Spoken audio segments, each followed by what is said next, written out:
biodiversité. Donc comment les humains, les écosystèmes, la faune, la flore sont reliés en fait. Voilà, comment tout ça est interrelié, comment notamment les pratiques agricoles bio peuvent impacter positivement, on espère, le plus possible, les écosystèmes qui nous entourent. Donc on a essayé de vous passer un film qui retraçait des pratiques qui se font aujourd'hui en France.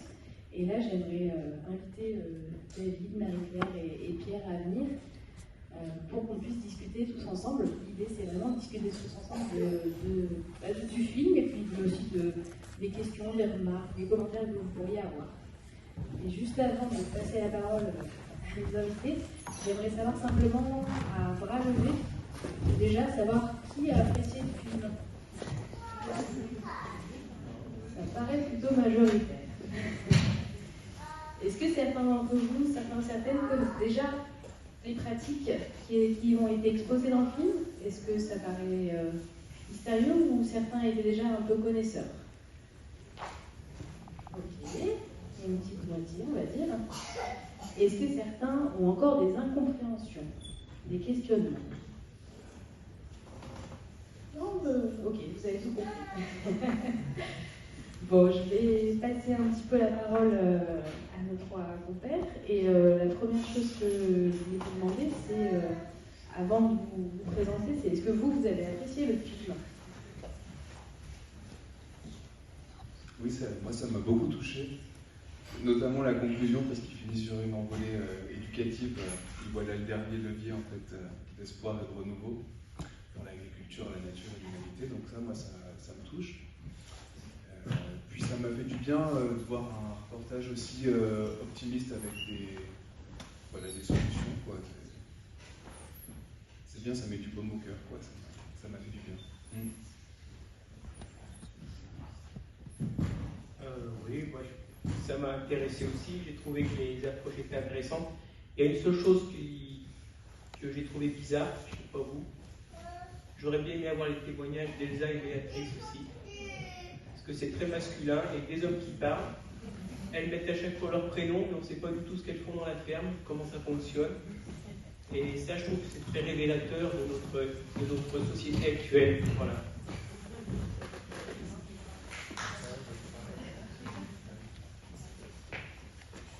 Voilà, ouais, moi j'étais bien sûr sensible au sujet. On connaît, voilà, je ne sais pas si tout le monde nous connaît, mais c'est tous des sujets qu'on traite en long, en large, en travers déjà depuis un certain nombre d'années sur notre ferme. Et alors, je ne veux pas casser l'ambiance. C'est vrai, c'est beau, mais on ne parle pas du nombre d'heures de travail, quoi. Voilà, des gens, et ces paysans. Et ça fait vraiment partie de la clé du problème, quoi. Voilà. Vous avez commencé à dire, simplement en 2 mots vous présenter, comme ça tout le monde saura. Voilà, donc évidemment, après ce qu'il vient de dire, il est obligé de me laisser parler.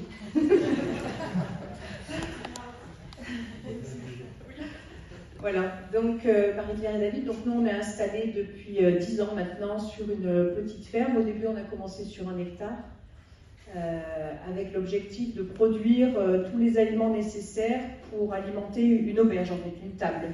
Donc on a commencé à produire au début des légumes, des fruits, du miel, des aromates, des volailles. Donc c'est ce qui nécessitait le moins d'espace à produire en termes de viande. Et on a amené tout sur la table. Et progressivement, en 10 ans, on a eu l'occasion d'agrandir la ferme. On est passé à presque 17 hectares, parce qu'on a récupéré des terrains familiaux qui arrivaient en fin de balle. Et maintenant, on produit... et le miel, pardon. Le miel, voilà, j'oublie le miel. Et qui était dès le début. Et donc, en 10 ans, on a diversifié. On a rajouté des agneaux, des cochons, des vaches, et des céréales, surtout les céréales pour pouvoir alimenter nos animaux, et des céréales grâce à du troc avec d'autres collaborations d'entraide avec d'autres paysans. On fait en plus, on a notre propre farine. Voilà, donc tout ce qu'on sert à table, c'est notre production. Voilà. Et tout en bio, bien sûr, et on est en train de demander la mention Nature et Progrès là, pour l'année qui vient.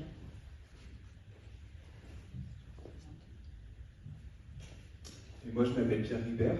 Alors, je suis animateur nature, et donc j'œuvre pour une approche naturaliste et sensible. Voilà. Je suis passionné par le vivant. J'ai fait mes études en gestion et protection de la nature, en biologie, en écologie, et j'ai toujours fait de l'animation. Puis après, je me suis spécialisé dans des diplômes d'éducation et environnement. Et là, j'ai senti que c'était mon truc, quoi, amener la nature dans le cœur des enfants. Et pour faire preuve de pédagogie, c'est vrai qu'il faut quand même bien connaître notre environnement, quoi. Et ça, je m'en rends compte, quoi. Le mieux je connais les animaux, et le mieux j'arrive à transmettre ma passion, et puis plus grand après sera l'impact dans le cœur des enfants et donc des citoyens. Voilà. Super, et ben merci pour une petite présentation comme ça, on sait un petit peu mieux à qui on a affaire. J'ai quelques questions, mais je me dis que ça serait quand même bien aussi que vous puissiez vous exprimer. L'idée, c'est vraiment d'avoir une discussion, et notamment, on aimerait pouvoir tourner la discussion, donc pouvoir poser vos questions auprès des invités, on va dire, mais aussi de savoir, vous, au quotidien, qu'est-ce que vous avez pensé de ce film, à quoi ça vous fait penser, est-ce qu'il y a des choses que vous voulez partager à tout le monde. Voilà, tout est possible. Alors, je ne sais pas si certaines souhaitent s'exprimer. Je vois que monsieur... Hop. Super, merci. Non, mais c'est...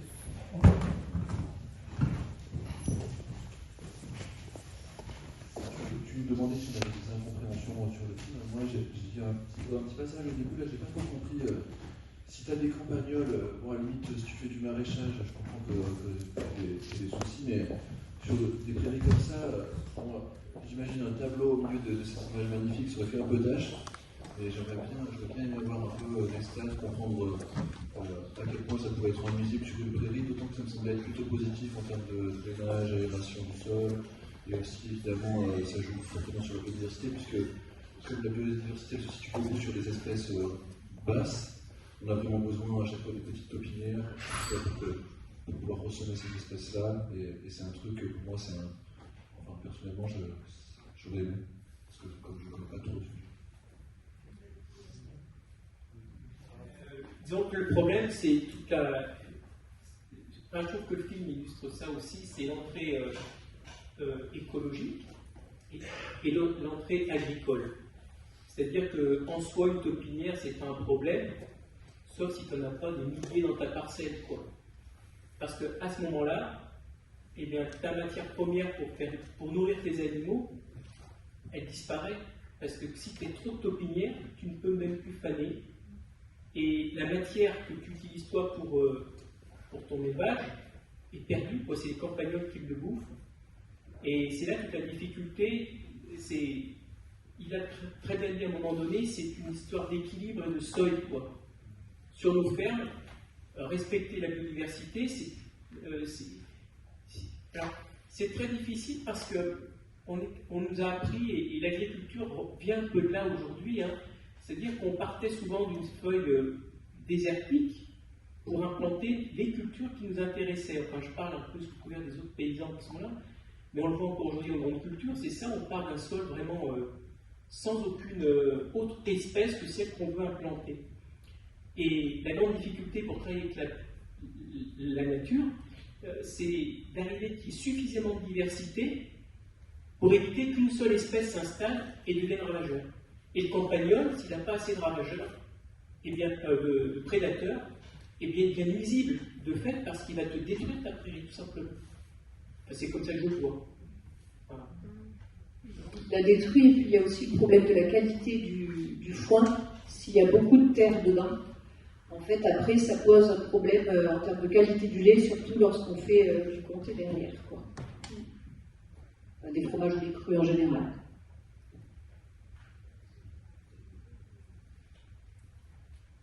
Non, c'est la perte en fourrage, c'est ce que j'avais retenu, ouais. D'où l'intérêt d'avoir un renard pour venir réguler ces populations de campagnols, quoi. Voilà. Et ce binôme-là, entre le renard et le campagnol, il est assez intéressant parce que c'est c'est des schémas de proies prédateurs qui répondent à des populations cycliques.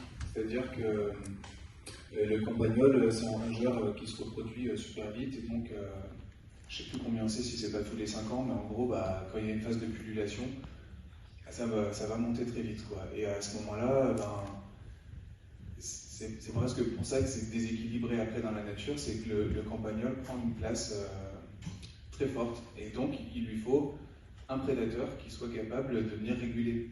Et il y a un équilibre qui s'instaure comme ça entre le prédateur et la proie, toujours. Enfin, ça, c'est la base de l'écologie, quoi.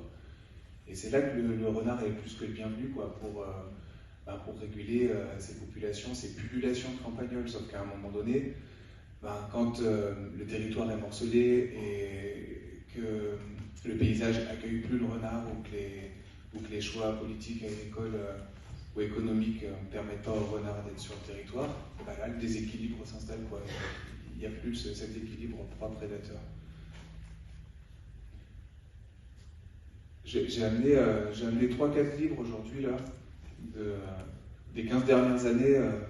Voilà, en fait, j'apprends sur le terrain, j'apprends au contact des acteurs locaux, mais il y a aussi quand même une super biblio et des cas bien documentés, quoi, et c'est le cas pour le renard. Donc là, moi, vraiment, je vous les présente tout de suite, mais j'ai prélevé quelques citations dans chacun de ces livres. Il y a un livre qui s'appelle Sur les mammifères en général, c'est Robert Hénard. Alors lui, Robert Hénard, c'est un précurseur de la mammalogie, c'est-à-dire que c'est un vieux de la vieille. Le livre, il a été édité en 1980, et lui, il était artiste, donc aquarelliste, et il faisait de la gravure. Mais il est hyper pointu sur les descriptions qu'il fait, notamment en affût. Lui, c'était un homme de terrain. Et en relisant le chapitre sur le renard, il y a juste une phrase que je voulais vous partager aujourd'hui. J'aurais pu l'amener plus tard parce qu'elle tombe un peu là comme un cheveu sur la soupe.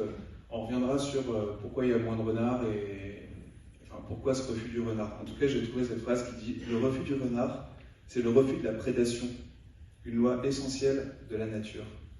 Qu'on protège sa volaille, c'est juste. Vouloir le faire en éliminant les renards, c'est comparable au possesseur d'une aquarelle de maître qui voudrait la laisser sur la table du jardin et qui prétendrait faire supprimer la pluie. » Je l'ai trouvé amusante, cette métaphore, en fait. Et donc on reviendra, moi je veux revenir plus tard sur ce refus de la prédation et sur pourquoi on n'accepte pas que le renard soit là pour détruire les campagnols, quoi. Bon, une des questions que j'avais, c'était justement, David et Marie-Claire, aujourd'hui, sur votre ferme, qu'est-ce que vous avez pu mettre en place, ou qu'est-ce qui a pris du temps, justement? Prenez le temps. Depuis 10 ans, quel résultat vous pouvez avoir aussi, que ça soit réussite ou échec? Et qu'est-ce que vous pouvez nous en dire? Depuis 10 ans, on a mis pas mal de choses en place. Par exemple, pour reprendre par rapport au renard, on a eu une année, c'était en 2016 ou 2017, je sais plus, 2016, beaucoup d'attaques du renard sur nos volailles. Et voilà, on a refusé de demander aux chasseurs de chasser le renard, bien sûr. Et du coup, en fait, en discutant, en échangeant, je ne sais même pas comment nous est venue l'information, on nous a dit que les ânesses, les ânes, les femelles en particulier, défendaient très bien les volailles contre le renard, parce qu'elles défendent leur territoire, en fait, il faut qu'elles soient avec les volailles, et voilà. Et du coup, on a eu, donc quand on était à cette problématique-là, en train de réfléchir à ce problème-là, on a eu la chance d'avoir un client qui, quand on a parlé de ça, lors d'une visite de ferme, nous a dit « Mais moi j'ai 2 ânesses, je suis trop âgée maintenant pour m'en occuper, je te les donne, quoi. » Et voilà, et il nous a amené les ânesses directement chez nous, on les a mises avec les volailles, et depuis qu'on a les ânesses avec les volailles, on n'a eu aucune attaque de renard. Plus aucune. Le soir, on avait beau fermer tard parce qu'on avait un service à l'auberge où on faisait une sortie avec les enfants, même si on rentrait à 11h ou minuit, David a eu trouvé le renard prêt à rentrer, mais les ânesses, et on voyait bien que les ânesses l'empêchaient, quoi. Voilà. Donc ça, c'était un point positif. Par contre, des échecs, on a eu l'an dernier des grosses attaques sur également les volailles, avec, alors on ne sait pas si c'est un autour des palombes ou une buse, c'est l'un des deux. Bon, on sait que les corneilles attaquent aussi un peu les jeunes, mais plus les petits, mais là c'était même les gros. Et les gros poulets, ben, on a perdu 30% de nos bêtes l'an dernier, bon, en partie aussi à cause de la chaleur, mais au mois de juillet c'était 1 à 2 par jour, donc sur une bande de poulets de 150 poulets, lorsque ça commence au mois de juillet et qu'on est censé abattre en septembre, inutile de vous dire qu'il risquait de ne pas rester grand-chose à la fin. Donc à force de tout essayer, on a tout essayé, l'épouvantail, la radio, l'oiseau qui vole, là, qui est censé effrayer, l'aigle, enfin tout, on a tout essayé, rien faisait, et au final on a fini par fermer les volailles, donc en respectant tout juste les normes bio, dans un tout petit parc, sous un arbre, et juste à côté du potager où je passais vraiment plusieurs fois par jour, très très souvent, et là on a eu beaucoup moins d'attaques, on a eu deux après, bon. On a sauvé ce qui restait. Mais là, ça, c'est vraiment un gros problème, quoi. Ça, là, on n'a pas de solution. Tendre des filets au-dessus des parcs, vu les parcs qu'on a, c'est impossible. Voilà. Alors, cette année, ça n'a pas encore commencé. On croise les doigts pour que ça ne dure pas. Et on fait une bande de poulets maintenant, enfin, qui vont être abattus en juin. L'an dernier, les attaques avaient commencé en juin. Début août, c'était plus tard dans l'été, donc comme ces poulets-là vont être tués en juin, normalement l'autour ou la buse qui attaquait l'an dernier ne devrait pas avoir le temps de revenir. Et en deuxième bande, au lieu de mettre des canards, on a mis des oies. Les oies sont un peu plus grosses à cette époque-là, elles sont plus grosses, elles sont en troupeau, donc on espère ne pas avoir ce problème-là. Voilà, mais là il n'y a pas de solution, quoi. Ça c'est un gros problème et il n'y a rien qui nous aide. Dans aucun sens. Aucun. Lorsque des sangliers attaquent, vont faire des dégâts dans une parcelle de céréales, les chasseurs sont tenus d'indemniser. Là, que ce soit la LPO ou qui que ce soit, il n'y a aucune aide, quoi. Rien. Voilà. Juste une question pour vous. Le parc des volailles, il est arboré ou pas? C'est les arbres qui sont protégés? Alors, il n'est pas franchement arboré, mais il y a des haies, et en fait, on a repéré que les attaques se faisaient sous les haies, quoi.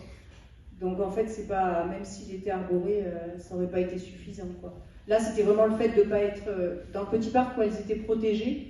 C'était vraiment tout petit, et l'arbre, il empêchait le côté visuel, quoi.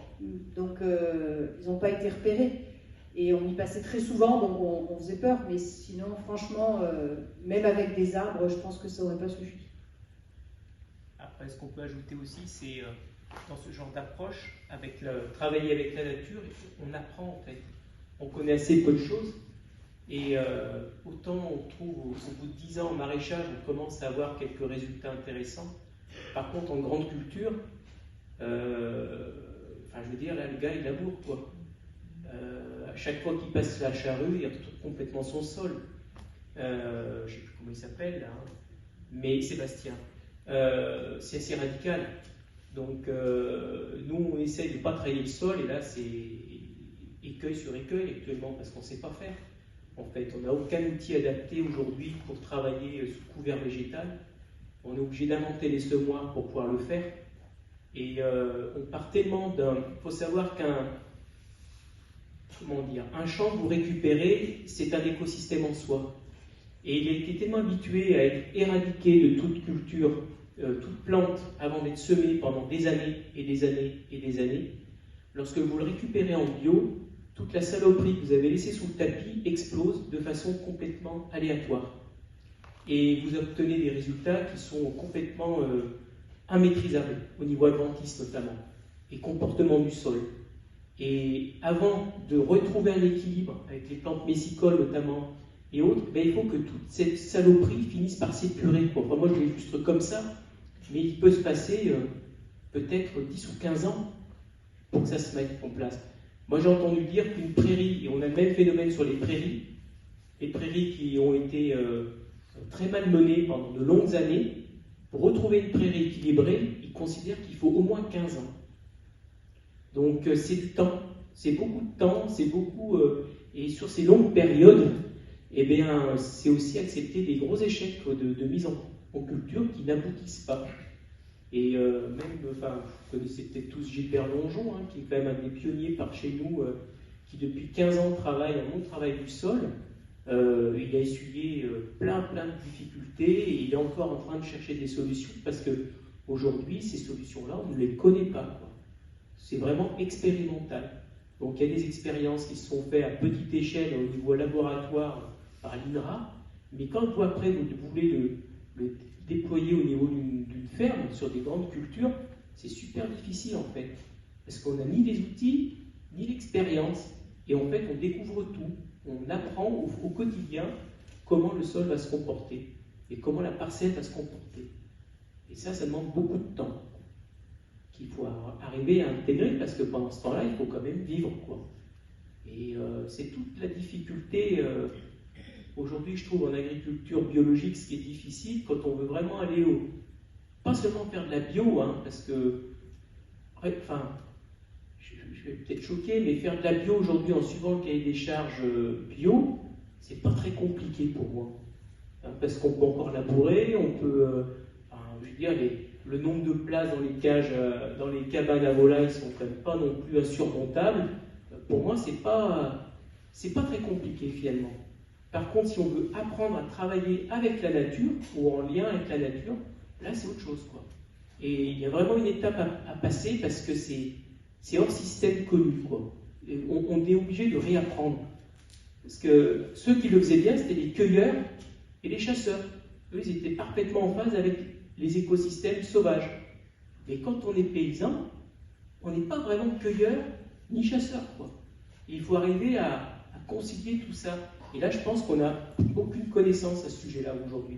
On est des pionniers, enfin, on est dans le domaine des pionniers, quoi. Il faut tout découvrir. Pierre, est-ce que tu veux ajouter quelque chose sur justement aujourd'hui l'état de la nature, c'est très très large, hein, mais qui a pu être impacté par les pratiques, que ce soit agricoles ou humaines en général. Est-ce que tu veux en dire un mot Je voulais rebondir sur la prédation, et c'est vrai que ça me touche, quand vous perdez 30% des poulets, là, et je comprends bien que accepter cette prédation, c'est vraiment dur. Enfin, d'ailleurs, en fait, vous n'avez pas le choix, vous êtes bien obligé de l'accepter parce qu'il y a des prédateurs, mais derrière, c'est qu'il faut inventer, quoi. Et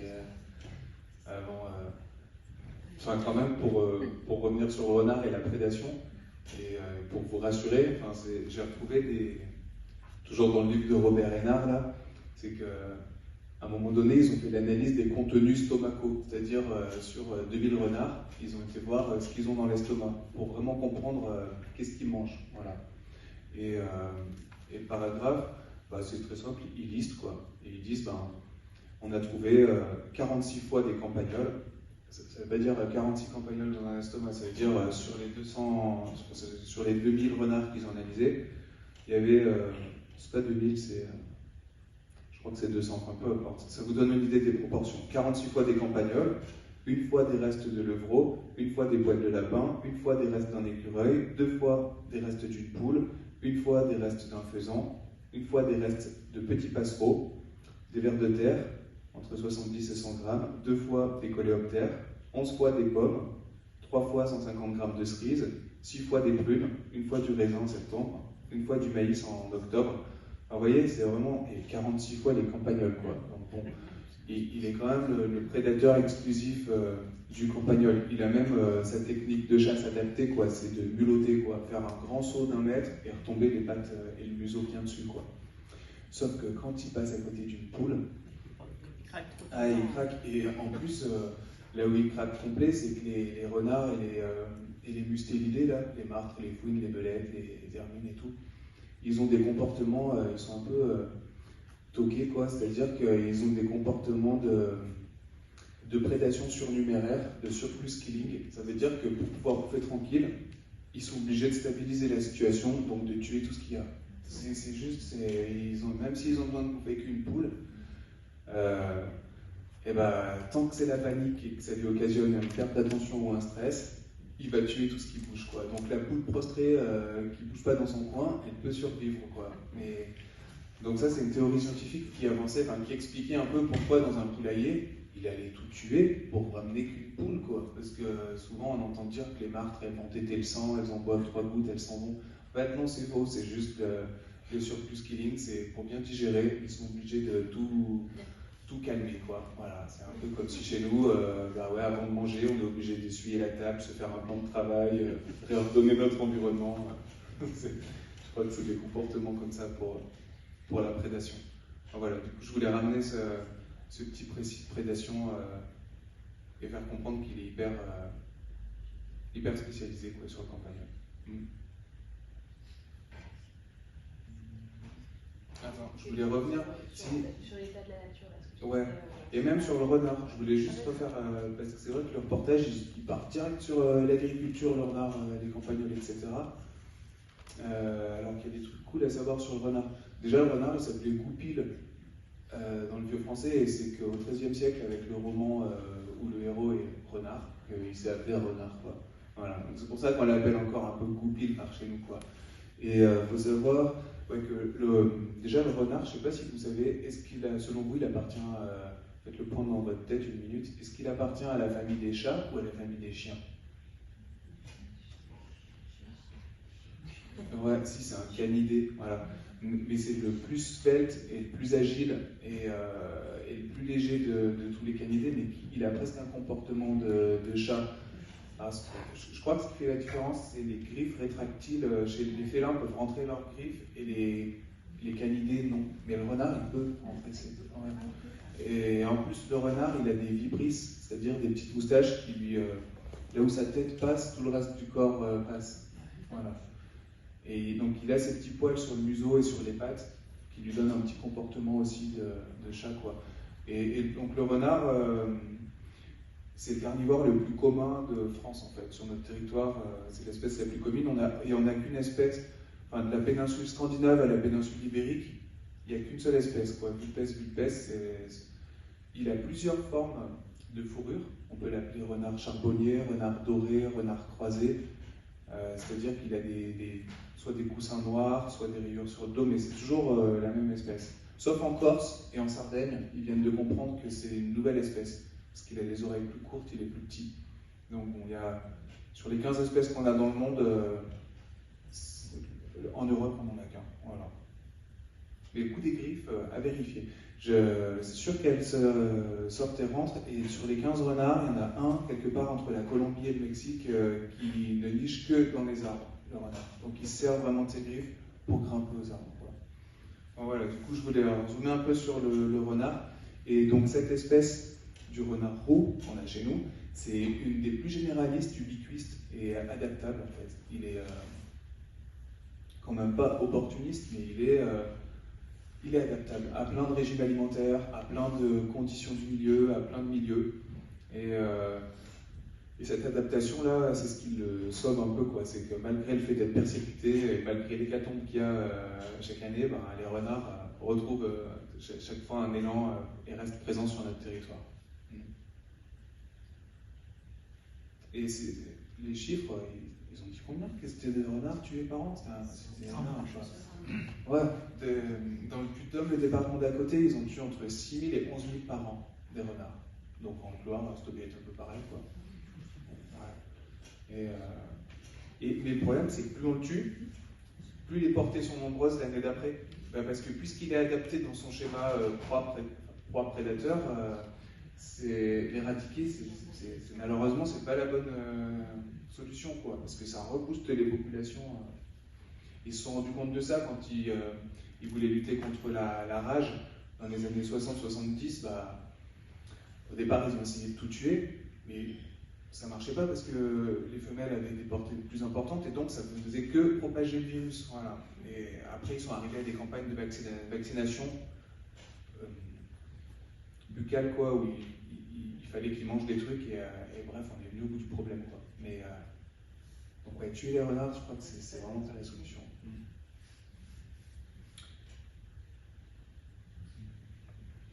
Et au niveau national, justement, concernant la protection des renards, qu'est-ce qu'il en est? Parce que tu disais que là, dans le Doubs, il y avait des communes où on ne pouvait plus les chasser. Au niveau national, ou même chez nous? Alors j'ai trois éléments. Le mois dernier, j'étais du côté de Retournac et Voré, etc., dans la vallée de la Loire. Ils organisaient une soirée sur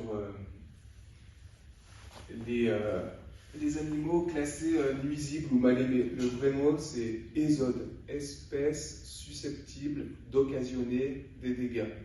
Donc ils ont vraiment expliqué par qui les décisions étaient prises, quel statut ils avaient, quel différencial entre... Ça c'est une affiche de Arnaud D, c'est un pote illustrateur qui fait des dessins. J'ai amené un échantillon de tous ces posters. Enfin d'ailleurs, de ceux-là, il m'en reste 3, mais des autres, vous regarderez en partant, ils sont à vendre, vous pouvez lui en acheter. Alors, ce groupe-là, des nuisibles, je sais pas, ça vous intéresse, on en parle 2 minutes ou quoi? C'est vrai parce qu'entre chassables ou nuisibles ou protégés, il y a une nuance, quoi. Alors, bon, déjà, les espèces protégées, on n'y touche pas, on peut pas les chasser, ni les piéger, ok. J'étais surpris de voir que sur quelques communes, le renard avait réussi à être carrément protégé, c'est ce qu'ils ont dit dans le film, quoi. On n'en est pas là, nous, dans le coin, on est juste à le faire classer chassable au lieu de nuisible. Donc je vais vous expliquer le truc, c'est que une espèce chassable, ça veut dire il y a une saison, ça lui laisse quelques mois de répit. En fait, le gibier et les espèces chassables, peut-être que de février à avril, enfin j'en sais rien, j'y connais rien, mais en tout cas, des fois, on laisse 3 mois, 5 mois où on n'a pas le droit de les chasser. Ok. Et sauf que, il y a un nouveau statut, enfin c'est pas nouveau, c'est vieux, mais il y a aussi le statut de nuisible, et je crois plus qu'on dit ça, je crois qu'on dit espèces susceptibles d'occasionner des dégâts. Ces espèces-là, elles sont chassables toute l'année. Donc c'est-à-dire que là, on peut les exécuter, les détruire, les supprimer de jour comme de nuit, tout le temps. Donc même au terrier, enfin voilà. Et ce sont ces espèces-là, en tout cas en Auvergne, quoi. Donc le jet des chênes, la corneille, les tourneaux, la pie, le putois, la fouine, la martre, le corbeau-creux et peut-être le vison là-bas au fond et le renard. Voilà. Enfin bref, c'est écrit dessous, vous lirez tout à l'heure. Et ces espèces nuisibles, susceptibles d'occasionner des dégâts, la clé maintenant, c'est de savoir comment on fait pour les déclasser et comment on peut intervenir là-dedans, quoi. Parce qu'en fait, on se rend bien compte que le renard, il n'est pas du tout nuisible. C'est un sacré auxiliaire des paysans, quoi. Et face à l'invasion des campagnols, je pense qu'il faut des renards, quoi. C'est devenu une évidence.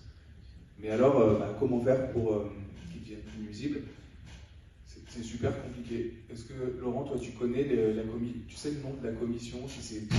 J'ai oublié tous les acronymes, quoi. Mais en gros, il y a un groupe de personnes, ils doivent être 19, et c'est eux qui font des études. Donc, c'est-à-dire, ils regardent quels dégâts ces espèces-là, elles occasionnent. Et en fait, dans ces 19 personnes, je crois qu'il y a 2 représentants scientifiques, 2 postes pour les associations de protection de la nature, et tout le reste, c'est le monde agricole et de la chasse. Et actuellement, je crois que les 2 scientifiques, ils sont tellement déprimés, désillusionnés qu'ils n'y vont plus. Et les 2 autres postes de l'association de protection de la nature, ils frôlent le burn-out, enfin ils y vont, mais je crois qu'ils ne seront pas entendus, quoi. Donc, dans cette commission qui décide de qui sont les nuisibles, c'est le monde de la chasse et de l'agriculture. Et encore, c'est même pas bien fait et bien respecté, parce qu'apparemment, les fiches des gars, elles se remplissent à la va-vite, quoi. Ils nous racontaient ça, que ça se passait, en fait, tu avais les présidents ou je sais pas comment ça se fait derrière, si c'était les directeurs, enfin, tu as des acteurs importants du monde de la chasse ou de l'agriculture qui arrivent sur une commune, vite, qui donnent des fiches, mais ça se fait un peu comme ça, quoi, même des fois sur un coin de table ou au bar, et puis ils remplissent, tiens, cette année, ouais, moi, tiens, j'ai perdu, allez, 260 poules, vous pourrez témoigner comment ça se passe ou pas? On vous a déjà demandé de faire des fiches dégâts, et en gros, celui qui compile les fiches dégâts, ça peut être biaisé, il n'y a pas de contrôle scientifique, et puis tout peut être déformé, et puis le préfet le valide, et puis après, quand le préfet a validé, il faut que ce soit validé par une autre instance du ministère. Mais en gros, je crois que tout ça, il n'y a pas vraiment de normes de contrôle écologique là-dedans. Est-ce que tu sais si ça marche?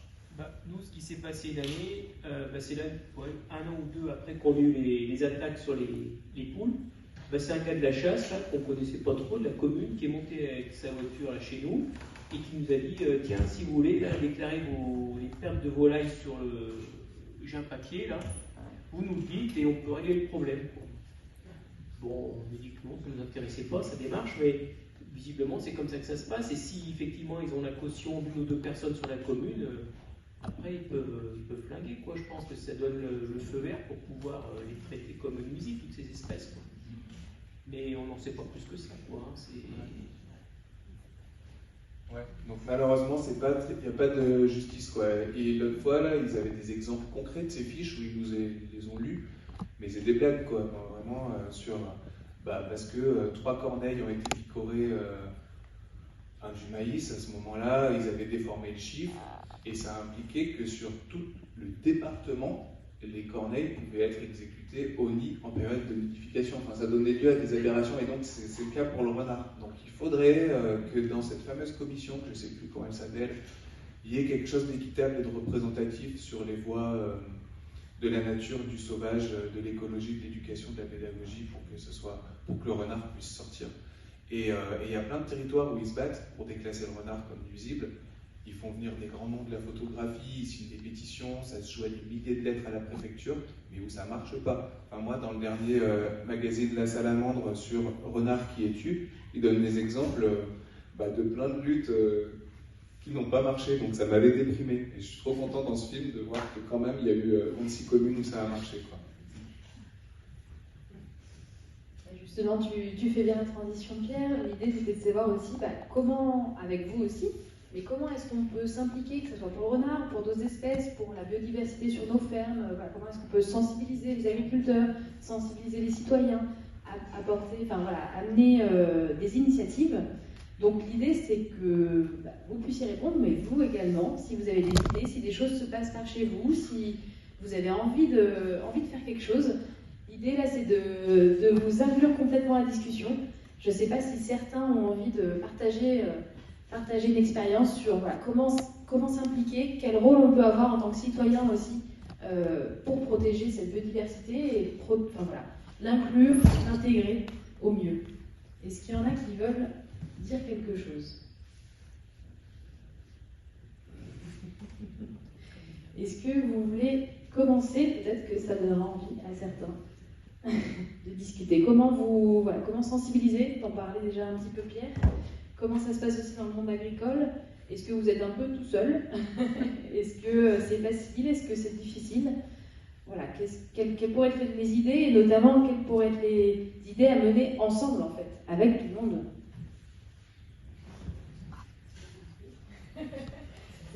Question, ouais, c'est une belle colle. Concrètement, en termes de sensibilisation, nous, on a l'outil de l'OBH qui nous permet d'aborder des sujets avec des clients, par exemple. Récemment, on a fait l'opération de ferme en ferme. Donc, on a accueilli 280 personnes sur le week-end où, c'est des gens qui connaissent pas trop l'agriculture, globalement, même s'il y a quelqu'un qui connaissait un peu plus, et qui du coup étaient assez, des fois, surpris sur le fait que, qu'on ne va pas faire chasser le renard ou des choses comme ça. Ça fait partie de la sensibilisation, quoi. Mais on sent bien que c'est quand même très, très difficile parce qu'il y a cette culture de la propreté, comme on disait tout à l'heure au sujet des plantes, et de cultiver dans le désert, quoi. Faut que ce soit propre, faut que ce soit nickel pour que ça se voit qu'on travaille, en fait. C'est peut-être un peu ça, je sais pas. Peut-être que ça se voit pas qu'on travaille quand il y a un peu plus d'herbe. Après, d'autres moyens, je sais pas. Je vous invite à rejoindre le groupe des soulèvements de la terre sur l'Anvers, parce qu'il y a quand même une bonne cinquantaine de personnes qui se réunissent assez régulièrement pour lutter contre tous les projets écocides, les écosystèmes de protection du vivant plus large. Si on avait le temps, bien sûr. Et oui, c'est ça. On pourrait s'investir dans plein de choses, mais malheureusement, notre emploi du temps ne nous le permet pas. Est-ce qu'il y a des agriculteurs dans le collectif local? Est-ce qu'il y a des agriculteurs actuellement? Oui, il y a des agriculteurs, enfin, il y a toutes sortes de personnes, il y a 50 personnes, donc il y a des boulangers, paysans, il y a plein de types de personnes. D'accord. C'est diversifié. Toutes différentes, mais qui sont touchées par des sujets qui concernent le vivant. Après, la difficulté, c'est d'arriver effectivement, parce qu'on a tous nos occupations et nos investissements multiples et variés, et Dieu sait qu'aujourd'hui, on a une multitude de possibilités de s'investir dans une pléthore d'associations. La grande difficulté, c'est d'arriver à... Parce que, là, globalement, il n'y a pas beaucoup de visages qui me sont inconnus, quoi.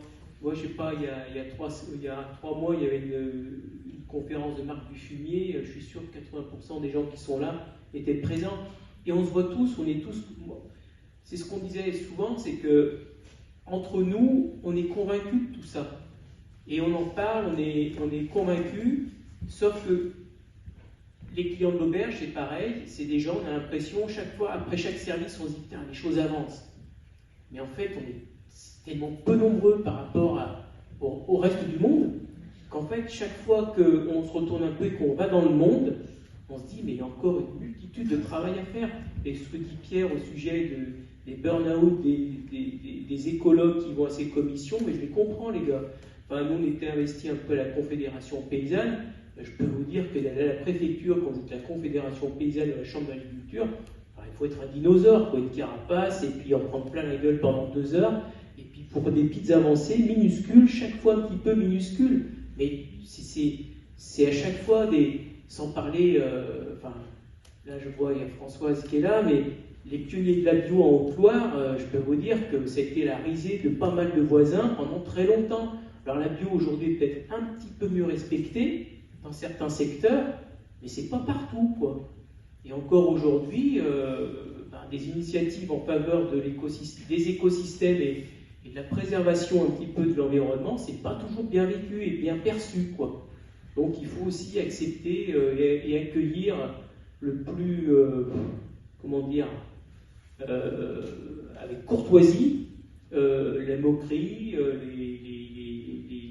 toutes les petites piques de personnes qui considèrent que ces approches-là sont complètement obsolètes, parce que vous comprenez, il faut nourrir la planète, quoi. C'est pas avec ces champs dégueulasses qu'on va arriver à nourrir la planète. Et ça, Marc Dufumier nous l'a expliqué en long, en large et en travers. Et pour autant, je pense qu'il y a cette association qui existe à Langeac, il y a l'Épinette, et encore, on est dans un lieu qui est encore préservé pour ça, mais ça représente 10% de la population, quoi. Donc on peut s'acharner, on peut continuer, on peut lutter, parce que globalement, on n'a aucun mérite, on ne peut pas faire autrement, on ne sait pas faire autrement, on n'a pas envie de faire autrement. Mais moi, je comprends que des gens soient déprimés pour ça, quoi. Et là, on voit le beau côté des choses, là. Hein. C'est des gars qui sont installés depuis belle lurette, mais ils n'ont pas creusé au fond de l'histoire. Parce que moi, une ferme avec tout ce qu'il fait, du Gus, là, je voudrais voir comment il vit le reste du temps. Il n'y a pas que le petit gamin. Le petit gamin, il est sur le porte-bébé, là, sur le tracteur, ça traduit toute l'histoire, en fait. C'est-à-dire que son gamin, s'il va être avec son gamin, le gamin est obligé d'être sur le tracteur. Parce que le reste du temps, il ne le voit pas, tout simplement, quoi. Et ça, on l'a connu aussi, et d'autres aussi l'ont connu, je pense. Voilà.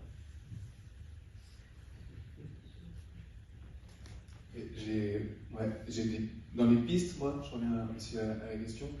Il y a... Alors, je crois que j'en vois 2.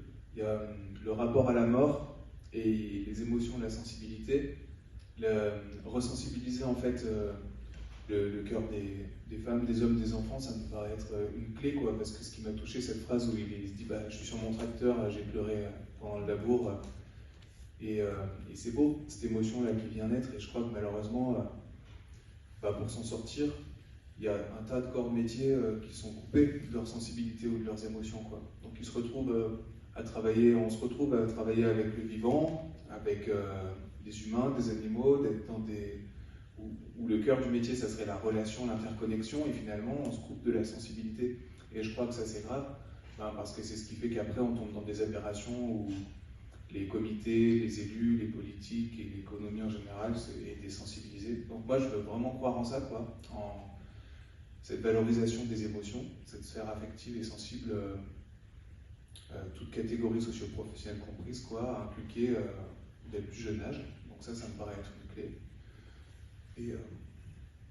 Et le rapport à la mort, voilà. Ce qui m'a touché aussi dans le reportage, c'était les charniers, comme quand ils viennent nourrir les vautours, là. Alors ça, faut qu'on en arrive à ça aussi, quoi, à renouer avec la mort, parce que c'est quand même dans le cycle de la vie. Chez nous, il n'y a pas. Alors bon, chez nous, il n'y a que l'hiver, il n'y a que l'été, je veux dire, que les vautours viennent, parce qu'ils peuvent que faire du vol plané avec les pompes et les ascenseurs thermiques. Donc il n'y a pas de vautours qui nichent et qui nicheront en Auvergne, c'est sûr. Mais on a quand même des charognards. J'ai oublié de dire, le renard, c'est un charognard. Et c'est rare en fait, hein, les espèces charognards. Ouais, donc il y a les corvidés, le blaireau, le renard et les milans. Voilà. Et plus les insectes. Et les fourmis. Et les fourmis, voilà. Donc les insectes. Ouais. Donc il y a quand même un tas d'insectes nécrophages et d'oiseaux et de mammifères qui sont charognards. Et ça, mais c'est vertueux, quoi. Parce qu'en fait, si seulement on pouvait avoir des placettes d'alimentation, des charniers pour éviter un bilan carbone de fou, d'aller mettre des animaux dans une poubelle, les amener à l'équarrissage, revenir, enfin, moi je rêverais que sur le bord des routes et des chemins, on puisse savoir que là, il y a une placette de nourrissage et que c'est un carré de la mort, quoi. Mais ok, les animaux, ils viennent là pour mourir et de leur corps, de leur mort, ils viennent nourrir la terre et le reste des animaux. Ça ferait... ça aiderait à faire monde commun, je pense, parce que le thème de la mort, c'est du lourd, quoi. Et c'est clair qu'en bagnole, si tu passes à côté d'une placette ou d'un charnier, que tu sois sensible ou pas, tu te dis, bah, tiens, qu'est-ce que c'est que cette brebis morte ici, quoi. Donc je pense que ça peut toucher, quoi. Et en Haute-Loire, je ne sais pas trop où on en est. Hein. Je crois que de l'autre côté, là-bas, vers la plaine de la Loire, vers les gorges de la Loire, ils ont réussi à faire un charnier. Avec la LPO. Ouais, voilà. Et je suis allé écouter justement un paysan qui amène ses bêtes là-bas. Et il était hyper touchant, le bonhomme, parce qu'il raconte que c'était pas le renard pour le coup, il n'a jamais vu le renard, mais que les couples de Corneille reconnaissent sa bagnole, la couleur de la brouette, la casquette du gars. Enfin bref, du coup, il y a tout un tas de relations. Et que ce rapport à la mort est venu ressensibiliser aussi sa relation avec le vivant. Donc j'aimerais qu'un jour on puisse laisser nos animaux mourir et nourrir le reste. Et dans les pistes aussi, évidemment, il y a la sensibilisation et l'information, parce que je crois que c'est dans l'ignorance qu'on fait les mauvais choix. C'est quand on ne sait pas, en fait, qu'on se plante ou qu'on se laisse aller sur des mauvaises voies. Et le renard, on a de la chance parce qu'il a une belle gueule, il est connu. Je pense que si on se fait un micro-trottoir sur les quais, il y a bien 100% des gens qui vont nous dire un renard, c'est un mammifère roux avec des grandes oreilles. Mais il y a d'autres espèces. Moi, ça fait super longtemps que j'ai pas vu une belette, ou même le putois. Enfin, tiens, par exemple, dans l'Anjac, ça va bien, le putois. C'est clair que le putois, c'est le prédateur des rats d'égout. Et le surmulot, ok, il a besoin de l'eau, du coup, il est sous les 3 affluents qui passent sous les trottoirs de l'Anjac. Et si un jour on a trop de rats dans l'Anjac, il ne faudra pas s'étonner, mais c'est parce qu'il n'y a plus de putois. Mais le putois, il est hyper sensible aux zones humides et qu'il a besoin d'un couloir, d'une frange de végétaux sur le bord des petits cours d'eau. Et le putois, c'est un furet domestiqué. Enfin, le furet est un putois domestiqué. Les chasseurs ont pris des putois pour en faire des furets, vous voyez, donc c'est un putois, quoi. Enfin bref, il y a plein d'animaux, les pie-grièches grises et tout. Il y a plein d'animaux qui tombent dans l'oubli, ou les lamproies. Qui veut sauver la lamproie, quoi. Une espèce de gros truc poisson serpent anguille avec une bouche comme ça et des dents. Et pourtant, il disparaît, quoi. Et elle a son rôle dans l'écosystème. Donc c'est vrai que le renard, il est sympa, il est malicieux. Mais il y a plein d'autres espèces sur lesquelles il faut venir informer, en fait, sensibiliser. Et si on fait ça dès le plus jeune âge, la hiérarchie du vivant, elle s'estompe, quoi. En fait, aux enfants, on leur explique que le putois, il peut vivre autant que le renard. Ça passe, quoi. Voilà. Dans le film, il parlait de responsabilité collective, en tout cas. Oui, qu'est-ce qu'on fait des renards galeux? J'en ai vu souvent dans la campagne. Attends, ouais, oui, alors justement, dans les 3 maladies du renard, il y a la gale, la rage et l'échinococose. Ça, c'est les 3 problèmes sanitaires. La rage, alors c'est éradiqué parce que la campagne de vaccin a bien marché. Et, ouais, et les renards galeux, je vais retrouver, si tu permets, je trouve 30 secondes là. Chaque année, moi j'en ai vu même dans les poulaillers ici, j'en ai vu qui, quand ils sont galeux, ils ne doivent pas s'alimenter normalement, et puis c'est là qu'ils font la prévention. Et ben, j'ai besoin de chercher l'article pour savoir. Si, parce que je me rappelle plus si ça se transmet aux animaux domestiques ou pas. J'ai besoin de savoir. Ça se transmet. Ouais. Mais bon, cher. Et ouais, c'est ça. Donc je crois bien que c'est ça le problème de la gale. Attends, mais il y avait un article super documenté, je vais le retrouver moi pour.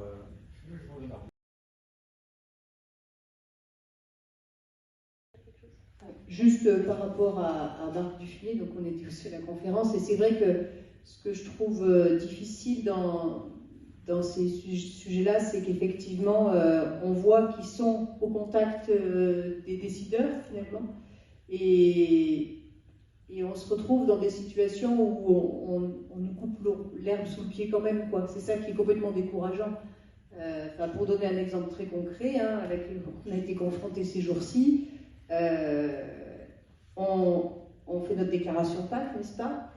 Et dans cette déclaration PAC, on se dit, tiens, il y a 2-3 bricoles qui ont évolué quand même, il y a un petit peu plus de prise en compte de certains éléments, de biodiversité, etc. On est content. Et puis en fait, on arrive en cours de parcours et on se rend compte qu'en fait, nous, on nous sucre une aide parce qu'on est trop petit, quoi. On est trop petit en élevage bovin, on est trop petit en maraîchage, on est trop petit en tout. Et finalement, on a droit à, je ne sais pas combien de fois moins d'aide qu'un agriculteur, voilà, même proportionnellement à la surface. Donc c'est vrai que c'est quand même vraiment décourageant. C'est aussi pour ça que ce soir, c'est un peu dur. Exactement. C'est ce qu'on a discuté. On a discuté après tout ça, et oui, ça bouge pas à haut niveau, quoi, en fait. Disons, pour faire le point sur le côté, et c'est pas pour se faire apitoyer sur le sort des, parce que je trouve qu'on en met beaucoup sur le dos des paysans, quoi. C'est-à-dire que c'est vrai qu'on a une grande responsabilité, parce que malgré tout, nous on a une toute petite ferme, mais ça représente quand même 17 hectares. Et c'est une toute petite ferme. Un paysan aujourd'hui, il a entre 150 et 200 hectares dont il est responsable, et sur ces terres-là, il fait quasiment ce qu'il veut. Ce n'est pas des petites surfaces. Alors, faire de l'écologie sur un jardin de 300 mètres carrés, c'est super. Et ça, j'en ai parlé, et ça, j'en ai complètement conscience. Quelqu'un comme les Pourquoi pas, une association, vous les connaissez, qui s'investit beaucoup pour le Gérard et Marianne. Ils sont venus visiter à la ferme et tout. Ils mettent en place des trucs extra, super. Et quand ils sont venus visiter la ferme, ils ont dit, ce qu'on fait nous, c'est super. Ce que font les paysans, c'est très bien, c'est différent. À une différence près, c'est que vous devez en vivre. Et ça, c'est une vraie différence, quoi. Parce que mettre en place une petite mare au fond de son jardin, c'est accessible à tout le monde. Et ça, j'encourage tout le monde à le faire.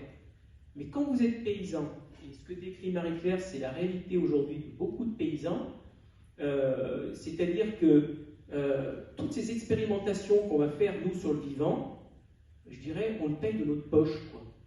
C'est-à-dire qu'on a l'aide bio, effectivement, mais le crédit d'impôt bio qu'on touche en tant que paysan, c'est 4 500 € aujourd'hui. Mais on ne dit pas que c'est pour supporter les différences de rendement qu'on a par rapport aux autres, parce qu'on n'utilise pas de produits phytosanitaires, on n'utilise pas forcément d'engrais, on n'utilise pas de semences hybrides, tout ça c'est des rendements en moins.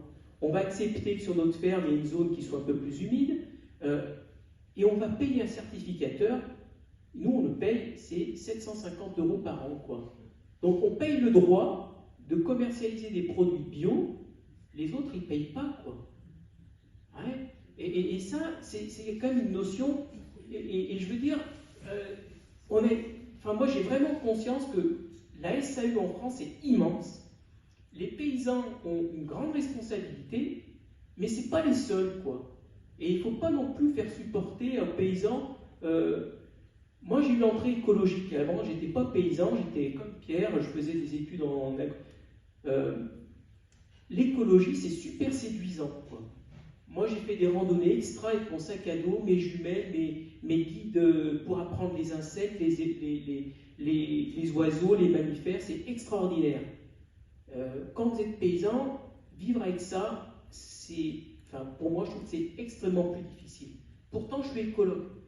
Voilà. J'ai fait des études là-dedans aussi, c'était mon entrée là-dedans. Mais entre vivre avec la nature et vivre la nature pour le plaisir de la nature, il y a une vraie différence, quoi. Et la société aujourd'hui ne nous aide pas, clairement.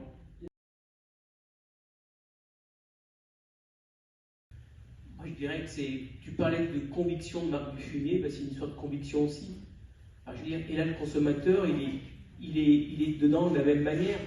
Ceux qui ont encore envie de bouffer des trucs bourrés de pesticides, poussés aux engrais, qu'ils le fassent. Et puis ceux qui ont envie de manger autrement, qu'ils le fassent aussi.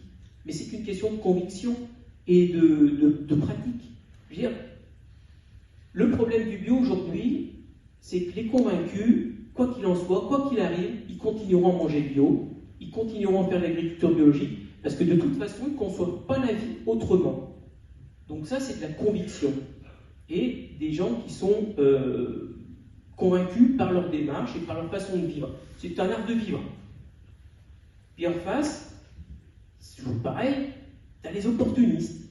Et il y en a eu une bande depuis une vingtaine d'années, Chloé peut le dire, les conversions en bio opportunistes, parce qu'à un moment donné, le prix du lait était meilleur, parce que les aides étaient alléchantes, se sont précipités là-dedans. Et puis, tu as aussi les grandes surfaces, qui elles sont là, tu vois, il n'y a pas besoin d'être sortir de HEC pour le savoir, de Polytechnique, pour faire du fric. Et le bio, c'était un moyen pour elles de se faire du fric.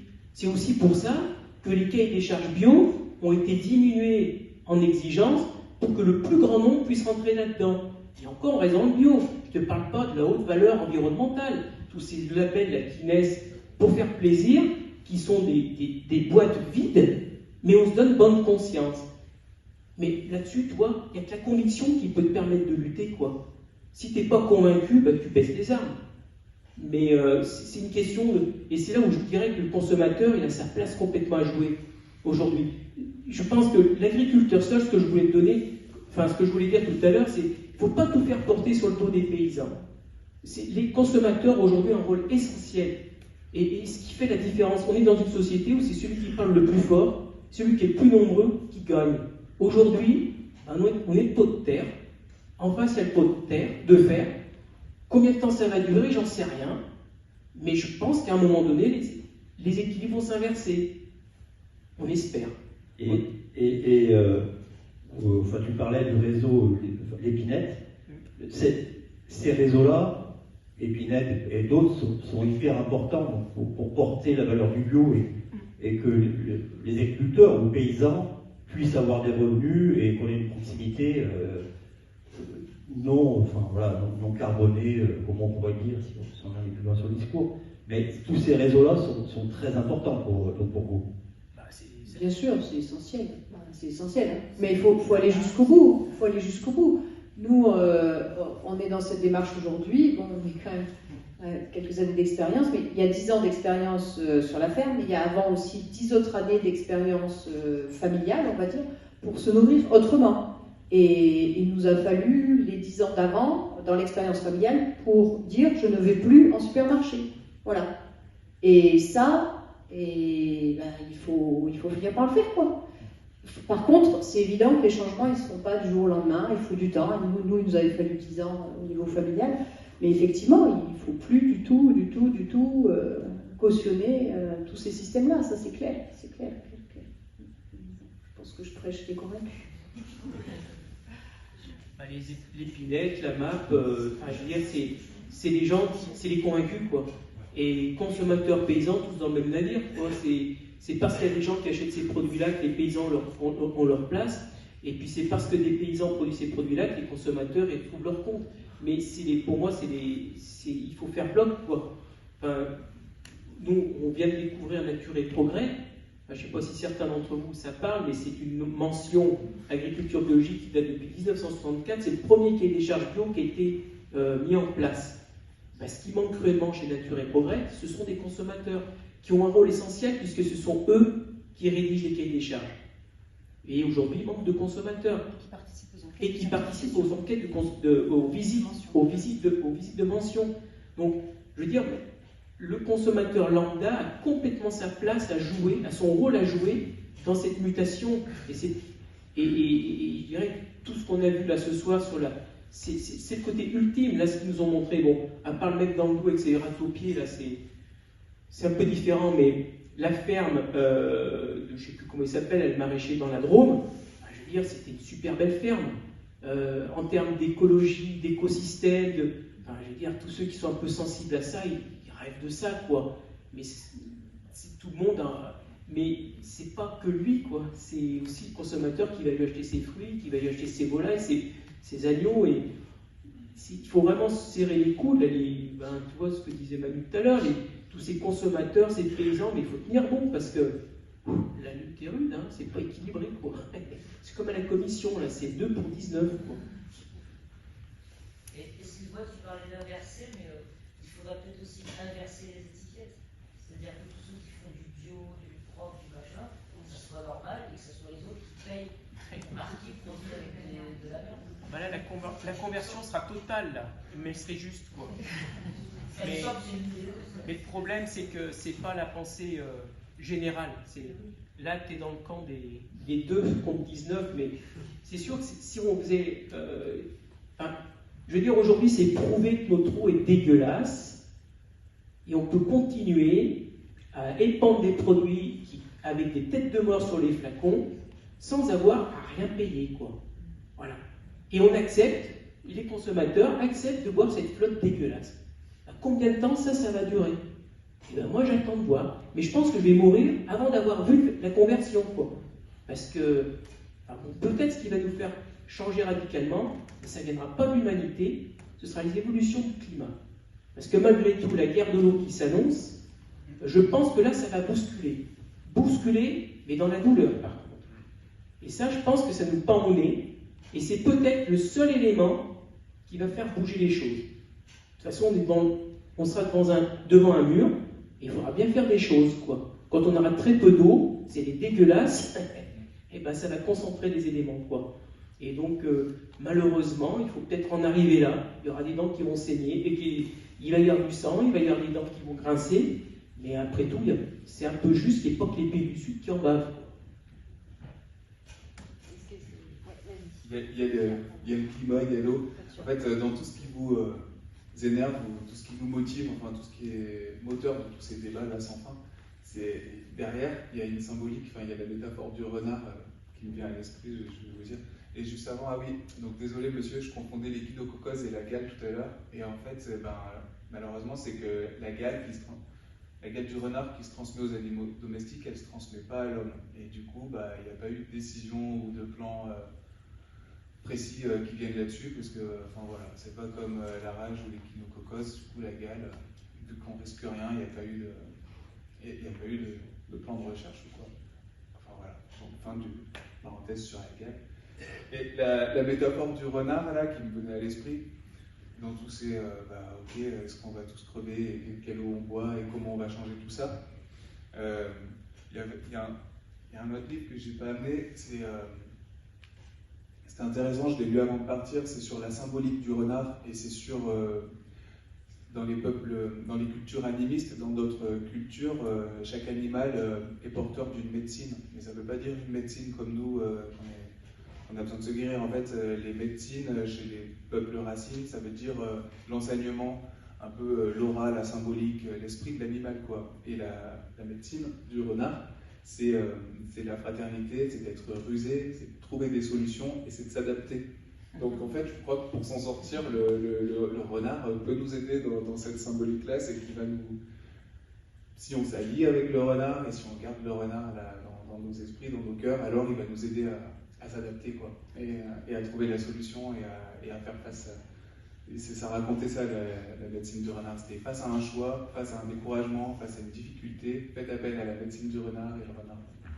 Enfin, voilà. Donc j'avais trouvé ça marrant d'amener d'amener un regard animiste, et, parce qu'en fait, enfin, dans notre culture, c'est la principale, des fois c'est l'argument premier qui leur vient à l'esprit, quoi. Et l'esprit du renard. Alors que nous, on se dit, alors, et les commissions scientifiques, et la dose de pesticides.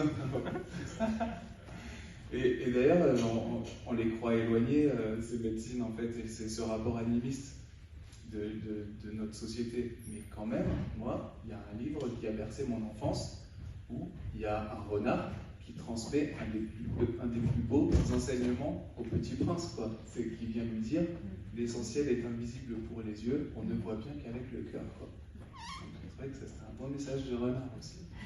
C'est un super mot de fin. Je vois que l'heure tourne, donc je vous remercie. Si vous souhaitez discuter, je pense qu'il y a encore 1 ou 2 minutes avec David, Marie-Claire et Pierre là ici directement. On vous remercie beaucoup, on espère que ça vous a plu et on espère vous voir dimanche à la foire, donc, qui se passera en centre-ville cette année, donc de 10h à 17h, c'est ça Françoise? Bon, dans la journée, avec plein d'animations. C'est plutôt 9h. 9h, pardon. Un peu plus tard.